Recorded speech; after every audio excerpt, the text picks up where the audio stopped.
É com vocês, Manuel Domingues, vai estar falando, debatendo com vocês, cibersegurança e geração de eficiência. Obrigado, Manuel. Boa tarde, pessoal. A gente está trazendo aqui os cases da Globo ao longo da última década, falando sobre engenharia de segurança da informação. E para a gente começar, a gente tem que mostrar qual é o panorama que as organizações estão vivendo agora.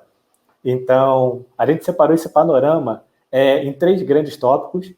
O primeiro grande tópico é o tópico da constante mudança tecnológica que a gente vem enfrentando nos últimos anos. As tecnologias mudam, estão mudando muito rápido.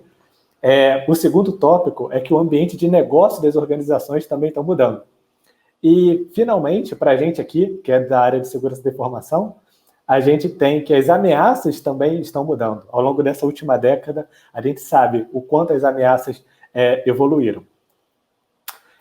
Para a gente poder ter um fundamento na nossa apresentação, a gente separou algumas premissas.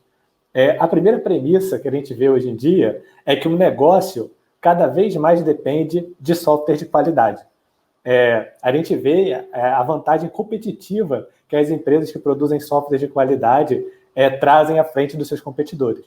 Sendo que não é só produzir software de qualidade, é produzir software de qualidade rápido.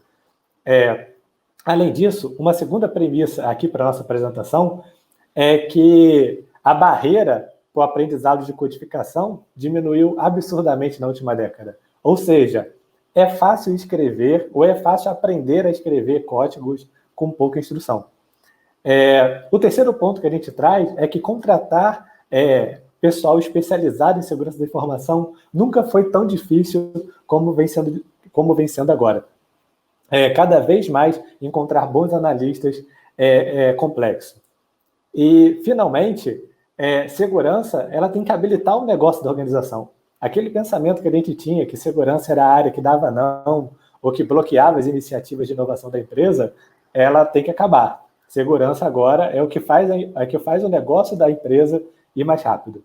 E isso gera esse gráfico que a gente traz aqui à direita. A empresa produz cada vez mais software, produz esse software com maior velocidade e os investimentos na área de segurança e a especialização de pessoal não acompanham isso. Isso faz com que a gente tenha problemas estruturais. Então, a gente tem a cultura DevOps hoje, que é muito falada, é muito usada, sendo que a cultura DevOps ela foi fundamentada na segurança baseada em perímetro. A gente também tem que grande parte das ferramentas de segurança vem de uma era pré-cloud. E elas não estão adaptadas para uma empresa que atue com software como um serviço ou uma empresa que atue na cloud. E, finalmente, proteger software que muda muito rápido exige uma abordagem diferente. Para isso, a gente trouxe alguns desafios aqui.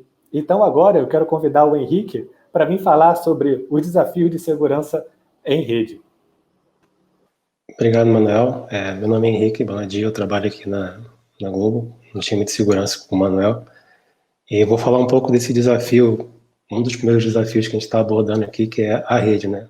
A gente sabe que a segurança começa sempre com uma rede, pela rede, né? Uma rede bem estruturada. Então, uma base sólida nisso vai tirar a dor de cabeça da gente na frente, né? A gente tem um jargão, inclusive, que a gente fala que geralmente quando um problema surge na aplicação, alguma coisa, a primeira coisa que se pensa é que o problema está na rede, né? Porque é um ambiente um pouco complexo às vezes e muito suscetível realmente a falhas assim, humanas, né? Então, o desafio de você tornar essa gerência de rede ágil e bem estruturada é grande, né? Então, a ideia aqui é mostrar como é que a gente soluciona isso na Globo, né? Como que geralmente é essa estrutura de rede numa empresa convencional, numa empresa de antigamente? A gente tem os equipamentos de rede, geralmente roteadores, switches, balanceadores, entre outros, né? Esses aqui são os principais. E geralmente a gente tem um time que cuida desses equipamentos manualmente, então ele é um time que tem os analistas de rede que conectam os equipamentos, sabe? Tem algum lugar que eles salvam as senhas desses, cada um tem a sua senha ou não, às vezes todo mundo é root no equipamento, né? E eles dão esse suporte para criar coisas nos equipamentos. Aí chega um equipamento geralmente de outro modelo, tem que aprender aquele novo modelo para poder dar suporte e por aí vai. E no mundo real, que a gente sabe, o que acontece aqui ao longo do tempo? A rede vai crescendo, e conforme a rede vai crescendo, a complexidade de você gerenciar isso vai crescendo junto, diretamente, né? Então, começa a surgir uma série de problemas, de configurações que não estão iguais onde deveriam estar, trabalho operacional começa a ser repetitivo, então começa a ter um erro humano, né, de você repetindo uma tarefa sempre, às vezes copia e cola, você manter um inventário disso começa a ficar complicado, saber qual equipamento pertence ao quê, a informação começa a ficar muito na cabeça de um ou dois membros só da equipe, então começa a ter muitos problemas aqui. E qual a solução que a gente propõe aqui na empresa? Há um bom tempo já a gente começou a desenvolver aqui uma API que está no meio do caminho entre esse time de suporte e os equipamentos, né, para gerenciar. E não é só um cara que gerencia a conexão para o analista digital que ele quer, não. É realmente uma API com toda uma lógica de negócio ali para fornecer realmente uma abstração do que está para trás da API de rede, para quem está do outro lado não precisar se preocupar com toda essa complexidade, né, por trás dessa API. Então, aqui a gente chama ela de Network API, né, e mais recentemente a gente chamou de Global Network API, que a gente deixou essa API com código aberto, e ela traz alguns conceitos para facilitar toda essa manutenção da rede. Então, o primeiro conceito que a gente tem na Network API é o conceito de ambiente, para a gente conseguir dividir um ambiente que é só front-end, um ambiente que atende só coisas internas. A gente tem também o conceito de equipamento, modelo, cada equipamento de cada fabricante, que vai ter a sua própria sintaxe. Então, a API sabe como aplicar uma coisa mais abstrata no equipamento. Por exemplo, quero criar uma rede. Então, a API sabe que em tal equipamento ela tem que fazer tal sintaxe. Então, essa abstração também fica na API. A gente tem um conceito de permissão, quem pode fazer o quê. Então, não tem mais aquilo de qualquer usuário que tenha senha de root vai lá e faz o que quiser na rede. Às vezes faz o que não deveria, né? A gente sabe quem fez o quê, a gente tem um log para conseguir saber quem fez o quê na rede. As credenciais, que eu, como eu falei, não ficam mais com os usuários, então a API sabe a credencial que ela tem que usar de forma segura, ela guarda isso para poder conectar em cada equipamento, que são equipamentos muitas vezes críticos, né? E isso aqui, então, ele possibilita que todas essas rotinas de criação de rede, ou criação de um novo ambiente, ou rotinas de backup, aplicação de ACLs, tudo isso aí fica muito mais automatizado, com muito mais velocidade, muito mais escalável. Então, o ganho que a gente teve aqui na empresa automatizando isso e trazendo essa ideia de Network as a Service foi muito grande. Então, a gente conseguiu realmente ter uma velocidade muito grande na criação e manutenção da rede, né? E essa API aqui, obviamente, ela não vai ficar restrita só para o uso do time de telecom, né? Ela vai ser também usada por outras equipes que queiram desenvolver alguma coisa que necessite de recursos de rede e outras aplicações também, né? Então, inclusive as nossas aplicações aqui de automação de segurança, elas vão consultar a Network API e vão utilizar ela muitas vezes, assim. E para falar um pouco desse conceito assim das automações de segurança, eu vou chamar aqui o Diego Stelma, que também trabalha com a gente, para falar um pouco melhor sobre essas aplicações de automação de segurança, esse conceito que a gente tem aqui.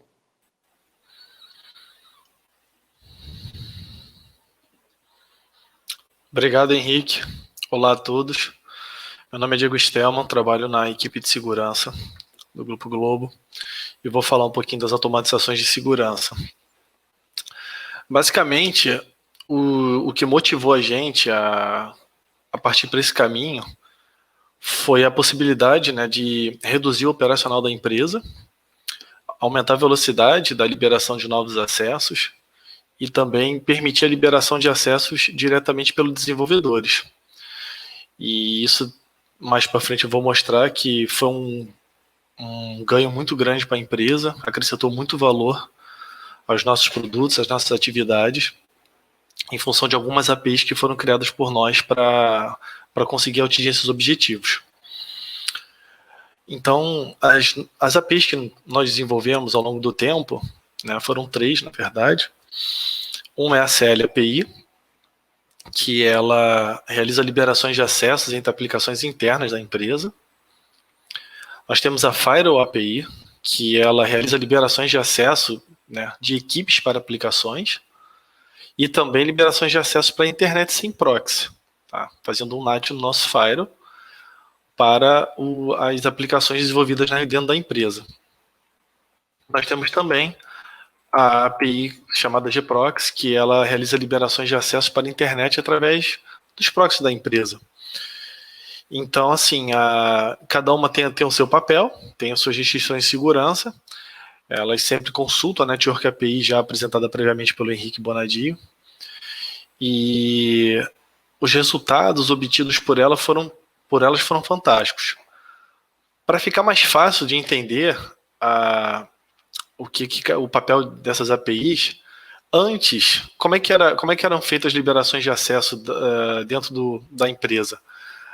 A equipe de segurança, que tinha permissão para entrar nos proxies, firewalls e nos equipamentos de rede dentro dos racks, por exemplo, ia lá, logava no equipamento, mexia nas configurações de ACL, alterava de acordo com o pedido do usuário, mexia em regras de firewall, né, fazia inserção, né, nos proxies da empresa, dependendo da necessidade de cada um, junto com a abertura de chamado, em função de uma abertura de chamado que vinha para a gente.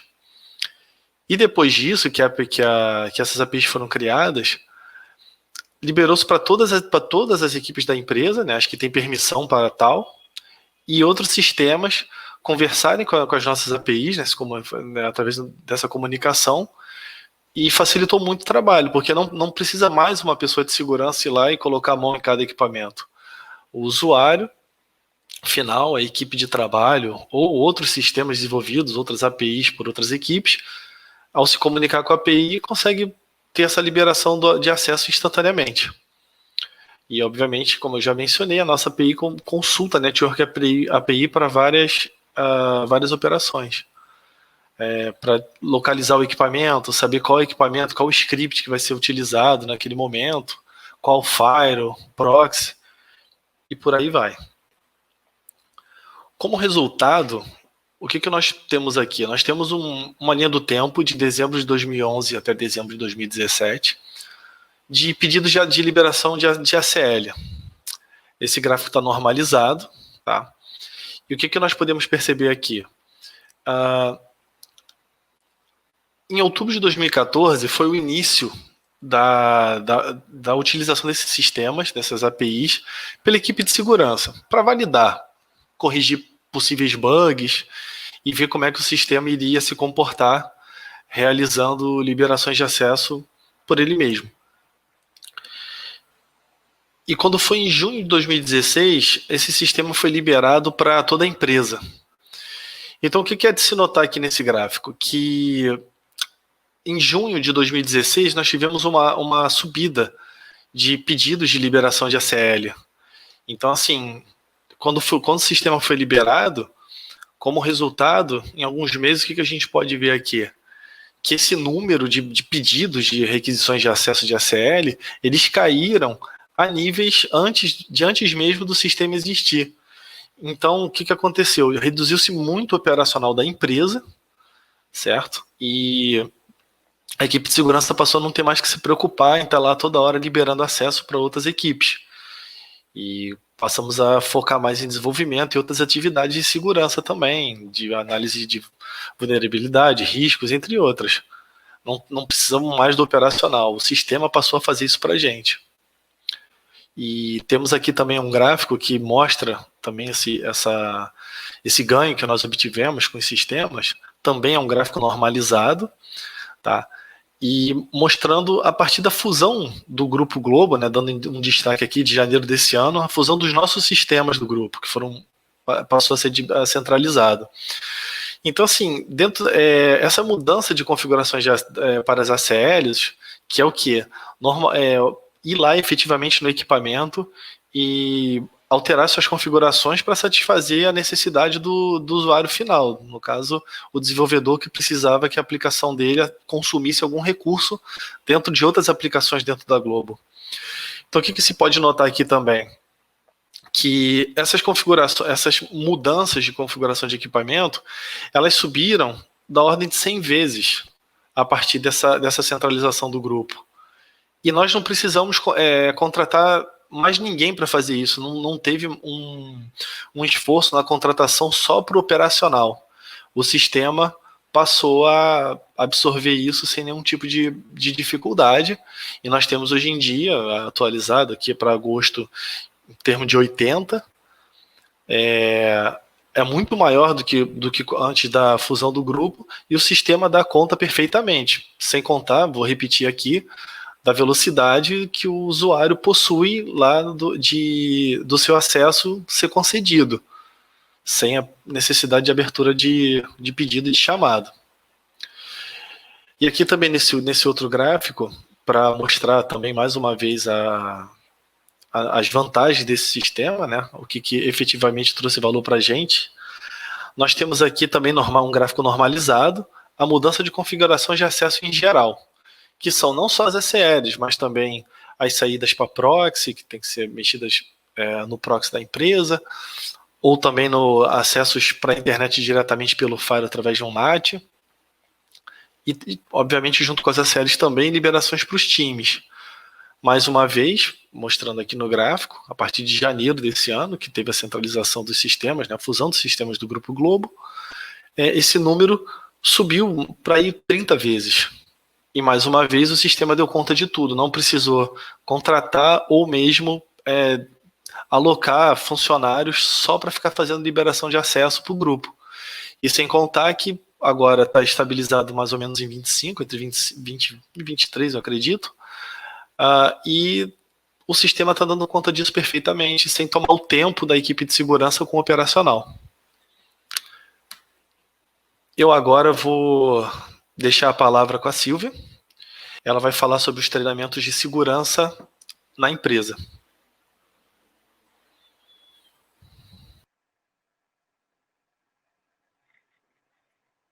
Opa, pessoal, tudo bem? Boa tarde. Eu sou a Silvia aqui do time de SecTools também. Eu vou entrar um pouquinho no tópico de awareness, né? Ainda falando sobre segurança, e mais especificamente sobre treinamentos, né? Eu trouxe esse questionamento: como cultivar uma cultura de segurança durante o ciclo de desenvolvimento? É importante, né, que o time de segurança tenha preocupação sobre como cultivar essa cultura desde o berço das suas aplicações, né?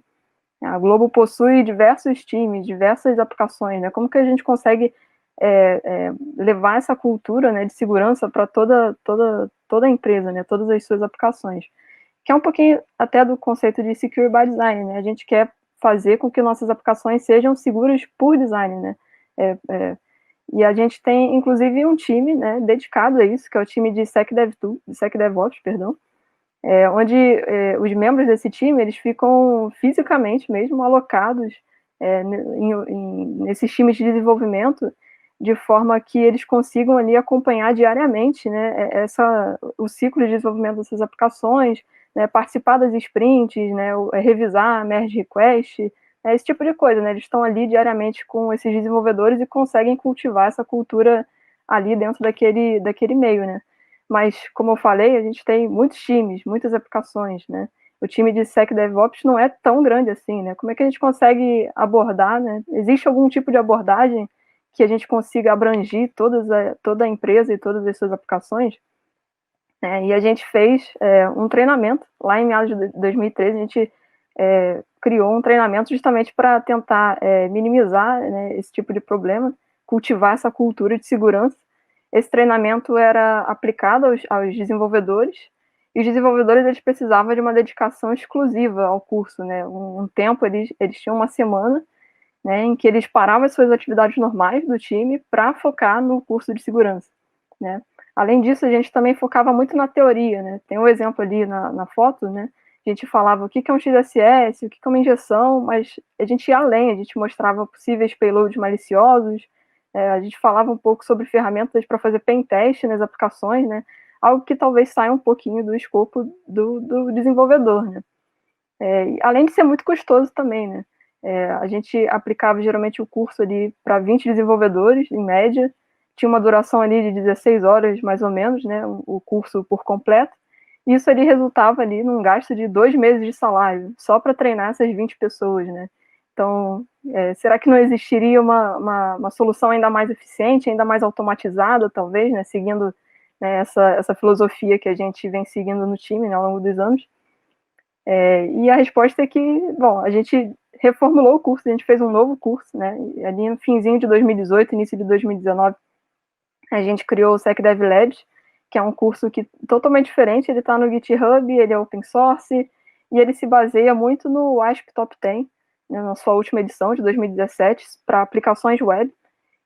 E mais recentemente também ele tem adotado algumas aplicações seguindo o ASP Top 10 Mobile também, mas a ideia dele é justamente que a gente, lá na página do repositório, a gente tem diversas aplicações, e todas elas têm uma página com uma narrativa de ataque, né, que a gente apresenta para quem vai fazer o curso, né, tá lá para eles lerem, entenderem, né, como que a vulnerabilidade pode ser explorada, e a gente pergunta, e agora? Como é que você corrigiria essa vulnerabilidade, né? E a ideia é que os desenvolvedores executem, né, rodem essas aplicações, procurem no código mesmo onde estão exatamente essas falhas e como eles corrigiriam elas, né? Que é essa parte da correção através de pull request. Essas correções são feitas através de pull request no repositório. E fica um foco muito maior, né, nesse formato desse curso, do SecDev Labs, fica um foco muito maior na mitigação, né, na resolução dessas vulnerabilidades, do que de fato em como exploitar elas, né? A gente prefere ensinar para o desenvolvedor como identificar, né, no código e como corrigir uma injeção, do que de fato apresentar possíveis payloads ou, sei lá, rodar o burp na máquina para explorar essa vulnerabilidade de alguma forma, né? Isso sai um pouco do foco aqui da nova versão do curso, e a gente fica mais querendo ensinar o desenvolvedor a conter essas vulnerabilidades, né? Impedir que elas ocorram no código que eles forem desenvolver diariamente.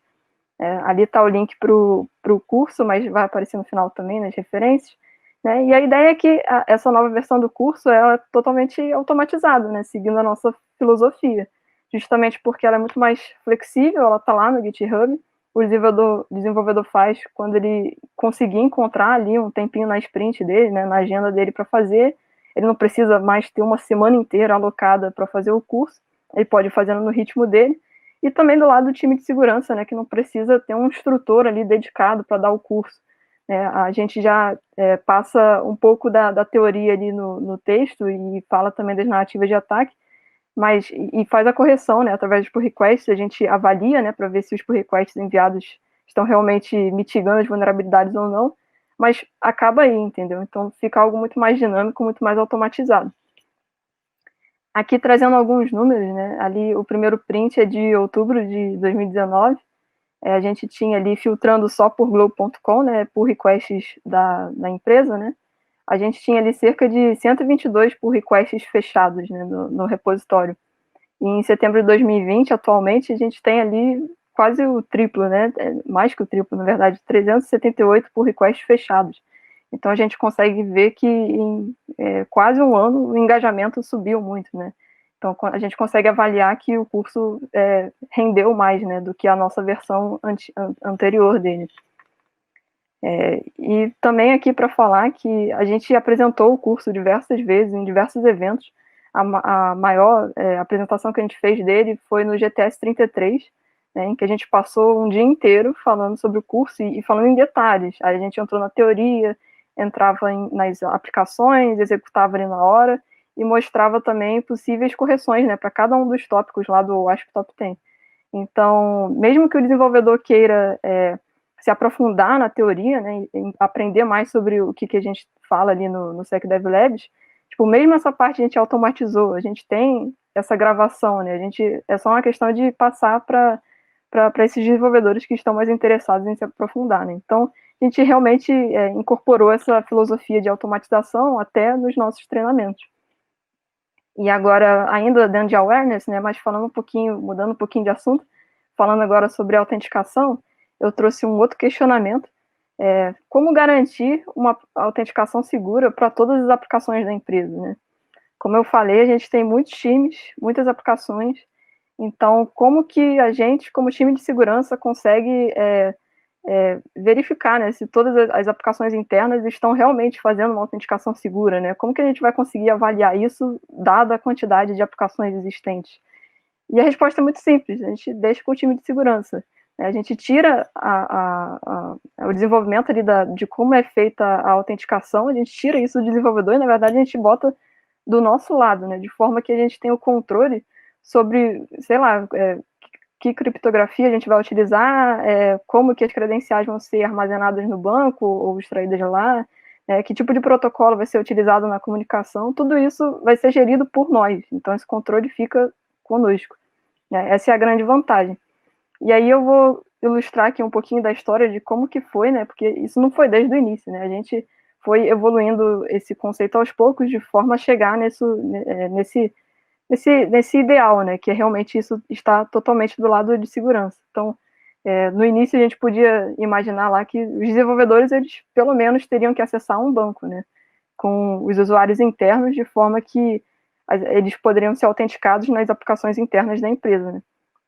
E aqui está só banco, porque é transparente, né, pode ser uma base LDAP, pode ser um Active Directory, né, a ideia é que os desenvolvedores teriam que, tipo, saber a tecnologia utilizada pelo banco e codar especificamente para ela, né, o que não é muito legal. Então, o que a gente acabou fazendo é que a gente criou uma API, né, um middleware entre os desenvolvedores e o banco, né, de forma que ela fizesse essa lógica, né, de como lidar com o banco, né, como gerenciar as informações que são armazenadas ali, como que o usuário vai ser autenticado, né, e o desenvolvedor, a aplicação interna desenvolvida, só precisaria fazer essa integração com essa nossa API, né, nossa API de autenticação. E aí depois, um pouco tempo depois, a gente também precisou botar uma API, né, que validasse o duplo fator, né, de autenticação. Imagina se a gente não tivesse ali a Alpha API no meio. Os desenvolvedores iam ter que codar lá na mão para todas as aplicações internas, uma integração tanto com o banco quanto com a API de duplo fator. Isso não é muito legal. Então, a gente, dessa forma, né, tendo uma API ali no meio, a gente consegue, de novo, tudo que está dela ali para a direita é gerido por nós, né? Então, a gente segue aquela filosofia que eu falei no início, né, de ter o controle sobre como a autenticação está sendo feita. E aí a gente evoluiu ainda mais, a gente agora possui um provedor de identidade na frente da Alpha API, né? Esse provedor de identidade, ele vai reger, né, com que tipo de protocolo as aplicações internas vão autenticar, né? A gente atualmente usa single sign-on, né? Então a gente consegue autenticar por SEMA, ou OpenID Connect, ou Auth2, né? Mas a gente ainda vê na figurinha ali, que surgiram ali o pessoal da coroinha ali, os admins, né? Porque a gente ainda não conseguiu automatizar 100% desse processo, né? Justamente porque a criação dos clientes que vão ser cadastrados nesse provedor de identidade, de forma que eles sejam reconhecidos como confiáveis, né, por esse provedor, né, esse cadastro desses clientes ainda é necessário que seja feito pelo time de segurança, né, pelos usuários administradores ali desse provedor, né. Então, ainda não está exatamente como a gente queria, né? Ainda tem um trabalho operacional ali do time de fazer esse cadastro, essa gerência desses clientes, dessas aplicações internas. E aí, o que a gente fez? A gente automatizou isso também. A gente criou uma interface, né, de criação desses clientes, justamente para que os próprios desenvolvedores pudessem criar, né, essa aplicação, esses clientes, né, para as suas aplicações internas dentro do nosso provedor de identidade. Então, agora realmente estaria tudo automatizado, né, e sem perder também o nosso controle sobre o processo de autenticação, né, que é a filosofia que a gente segue. Né. Dali para a direita, tudo ali é gerido por nós, né, o protocolo utilizado, a tecnologia utilizada ali nas APIs, tudo isso é gerido pelo time de segurança. Então, a gente, de novo, continua tendo o controle sobre o processo, né, o que para nós é muito interessante. Beleza? Eu vou chamar agora o José Renato para falar um pouquinho sobre software, né, segurança de aplicações no nosso time. Beleza? Boa tarde, pessoal. Vou falar um pouco dos desafios da área de software dentro da Globo. Também sou do time de SecTools. Mais especificamente, vou falar sobre segurança de aplicações. Lá no início, o Manuel citou que a velocidade com que código é gerado é muito maior do que a velocidade com que a gente consegue encontrar bons analistas. Então, como a gente tem centenas de projetos em desenvolvimento dentro da Globo, é difícil a gente ter gente suficiente para analisar isso tudo. A gente não tem tempo de analisar tudo e nem a quantidade necessária de profissionais para isso. E visando essa nossa estratégia de automação para resolver esses problemas que a gente não consegue escalar, existem falhas de segurança muito simples, né, dentro das aplicações e que podem ser evitadas muito facilmente, trocando uma biblioteca ou simplesmente usando uma outra coisa, um outro framework. E isso pode ser encontrado muito facilmente por ferramentas automatizadas. Então, a nossa estratégia seria criar ou executar essas ferramentas automatizadas dentro da nossa base de código para descobrir essas falhas de segurança sem ter que investir tanto assim em tempo e pessoal especializado para fazer esse tipo de trabalho. Mas tem um problema, os times dentro da Globo são totalmente independentes para escolher a stack de desenvolvimento. Então, como é que a gente faria? A gente teria que desenvolver uma ferramenta para cada linguagem? Isso se torna um pouco inviável. Então, a nossa estratégia foi criar um orquestrador para executar ferramentas open source, né, para fazer essa análise de código dentro da nossa base de código da empresa. A gente criou o HuskCI, ele é um projeto open source, está no GitHub. Aqui embaixo nesse slide, na figura à direita, a gente tem um pouco da foto assim, das stacks que são utilizadas hoje em dia dentro da Globo. Como a gente pode ver, tem bastante coisa, e nem tudo a gente tem scan ainda open source, a gente ou vai ter que criar, ou esperar surgir algum na comunidade para usar. E criando um orquestrador para executar essas ferramentas, a gente tem algumas vantagens, né? A gente tem essa possibilidade de plugar novas tecnologias conforme for necessário. Digamos que daqui a um mês surge uma linguagem nova que o pessoal começa a querer usar porque ela é mais performática e também existe uma ferramenta que faça o scan nessa linguagem. Então, basta a gente plugar a ferramenta no nosso orquestrador que vai ficar transparente para o usuário, vai funcionar. Além disso, a gente tem a possibilidade de usar as ferramentas já testadas e utilizadas pela comunidade open source, né? Então, são ferramentas confiáveis, que têm um bom desempenho. E, além disso, a gente pode criar algumas ferramentas genéricas, independente de stack, por exemplo, para procurar credencial no código. É algo que não depende da stack de desenvolvimento, né?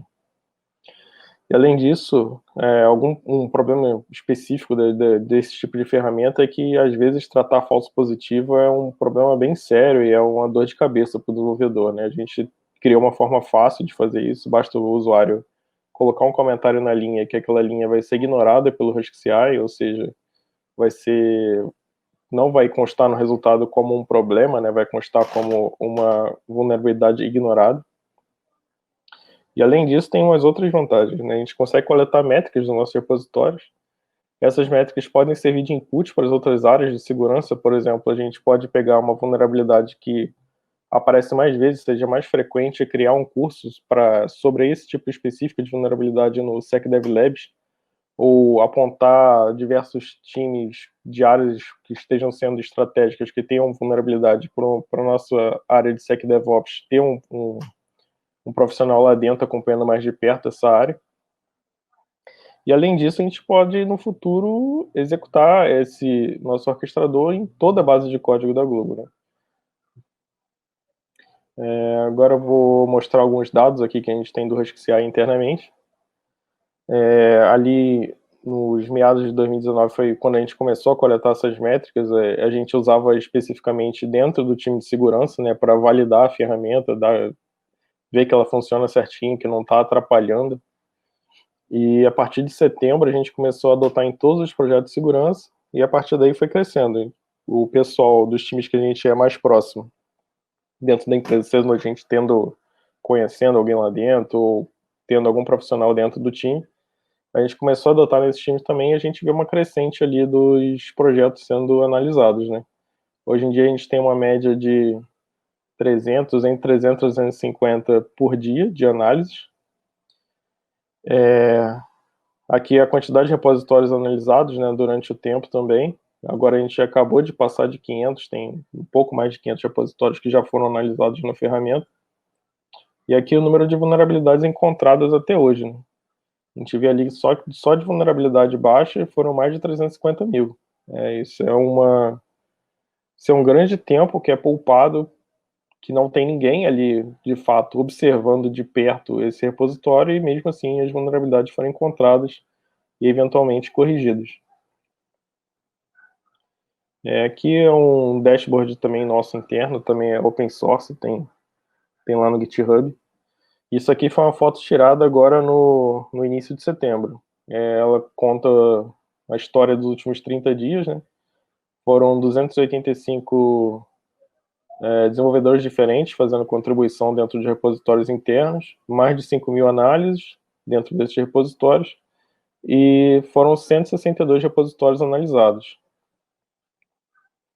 Bom, fazendo uma conta rápida aqui, supondo que uma pessoa consiga essa tarefa de analisar essa alteração dentro de um repositório em apenas 10 minutos, a gente tem 5.755 alterações de código, ou seja, 5.755 alterações dentro do repositório que precisam ser analisadas.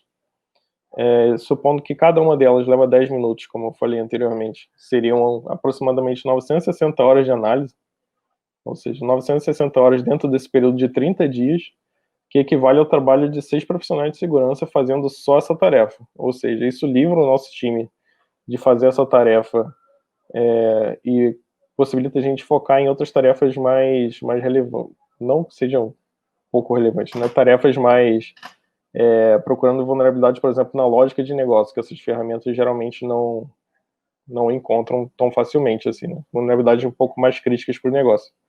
Focar nas partes mais importantes do negócio. Agora eu vou falar um pouquinho dos desafios de compartilhamento de dados, né, dentro da empresa. Dados esses sejam credenciais ou arquivos, né, dados sensíveis de dentro da empresa. E a gente pode assumir que as ferramentas de mercado são caras, né? E além de serem caras, elas são uma caixa preta. A gente não sabe como os nossos dados são tratados, se eles são enviados para algum lugar, se a ferramenta é implantada dentro da empresa ou se é online, na nuvem. A gente não tem controle sobre esse tipo de coisa. Então, a nossa ideia foi também desenvolver internamente ferramentas que sejam seguras por padrão. Aqui, contar um pouquinho da história de como era o compartilhamento antes, né? Ali, supondo ali que os bonequinhos azuis com coroa sejam tipo um time de segurança, a gente armazenava nossas senhas em arquivos e era isso. O compartilhamento se dava através da pessoa acessando esse arquivo e consultando a senha lá. Aí a gente criou uma API de credenciais que está conectada a um banco criptografado e carregou esse arquivo de senha dentro do banco. Ou seja, agora, ao invés de ter um arquivo contendo todas as senhas, a gente, profissional de segurança, acessaria essa API e buscaria essa credencial criptografada dentro do nosso banco. Bom, a gente expandiu isso, né? Primeiro a gente validou dentro do nosso time, viu que estava tudo bem, não tinha nenhum problema, e a gente expandiu. Aí o que aconteceu? A gente possibilitou que outras pessoas e sistemas e aplicações utilizassem essa mesma API para armazenar credenciais. E com isso a gente teve alguns ganhos, que eu vou falar agora. Uma forma fácil e segura de compartilhar credenciais com um time ou com outras pessoas, né? Dado que a gente está integrado com a nossa base de usuários. É fácil um usuário da empresa compartilhar uma credencial com um outro usuário da empresa ou com outro time da empresa, e isso se tornou uma forma padrão da empresa armazenar credenciais, por exemplo, que é o próximo ponto aqui. A API também possibilitou a automação da criação dessas credenciais seguras para servidores na inicialização, ou seja, o servidor, a partir do momento que ele é criado, ele inicializa, contacta essa nossa API de credencial, cria uma senha segura para o root e armazena lá. Ou seja, nosso servidor levanta e não tem senha padrão. E aí, voltando ao ponto da forma padrão da empresa de armazenar credenciais, quando uma pessoa quer conectar num servidor e ela precisa acessar como root, ela sabe onde pegar essa senha, né? Essas senhas estão todas lá dentro da nossa API. E isso também possibilitou a integração com outras aplicações, como, por exemplo, uma aplicação precisa, em tempo de execução, pegar a credencial para acessar um outro sistema. Ele acessa a nossa API, pega essa credencial que lá vai estar atualizada e usa essa credencial para acessar essa outra aplicação. falando agora do compartilhamento de arquivos sensíveis, como era antigamente. Se um time precisasse compartilhar algum arquivo sensível com outro time, a gente tinha que recorrer a aplicações terceiras, como o WeTransfer, Mega Upload, PasteBin e Dropbox, e enviar esse link de compartilhamento para esse outro time pegar esse arquivo. E agora, como é que a gente faz? A gente criou um sistema para criptografar esses arquivos. Esse time que quer compartilhar o arquivo, ele entra no sistema, carrega esse arquivo lá, recebe uma cópia desse arquivo criptografado. Essa cópia criptografada pode ser enviada de qualquer maneira para o outro time, né, que vai receber esse arquivo, seja ali no exemplo por e-mail. Esse time vai pegar esse arquivo criptografado, vai voltar nesse nosso sistema de criptografia de arquivos, vai carregar esse arquivo lá e vai obter o arquivo original. E isso a gente ganha algumas vantagens, como a gente agora tem uma troca de uma forma segura para trocar arquivos, ou seja, apenas determinadas pessoas ou grupos têm acesso a esse arquivo, e isso é feito através, novamente, com a integração da nossa base de usuários. Isso possibilitou a troca de arquivo entre suítes de produtividade diferentes, como comentado anteriormente, o Grupo Globo se juntou agora em janeiro, então, antigamente, nem toda empresa usava a mesma suíte de produtividade. Por exemplo, uma parte usava o Google, outra parte usava a Microsoft, e não tinha uma forma direta de compartilhar os arquivos. Então, quando eu precisava compartilhar, por exemplo, uma planilha de Excel ou alguma coisa, usava um desses serviços terceiros e enviava para o outro time. E agora está tudo dentro da própria Globo, então, essa parte de criptografia, né? Isso evitou a circulação dos arquivos sensíveis fora da empresa. Aqui alguns números, só para ter noção da quantidade de uso que a gente tem. Só de servidores que são inicializados e gravam suas senhas na nossa plataforma, foram mais de 9 mil credenciais. Temos mais de 7 mil credenciais armazenados e compartilhados pelos nossos colaboradores, e mais de 2 mil arquivos sensíveis foram compartilhados pelos nossos colaboradores através do nosso sistema de criptografia. Agora eu vou passar a palavra para o Gabriel, que vai falar um pouco dos desafios de endpoint.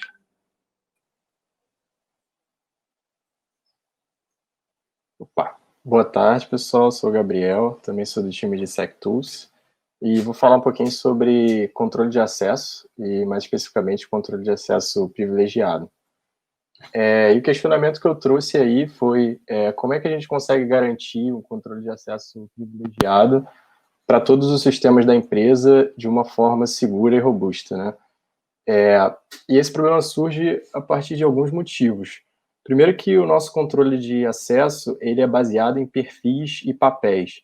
Então, um usuário ele tem um certo perfil e ele tem certos papéis associados a ele. E são esses papéis que vão dar algum acesso para esse usuário para algum sistema, né? Sendo que alguns desses papéis, eles dão acessos privilegiados para alguns sistemas.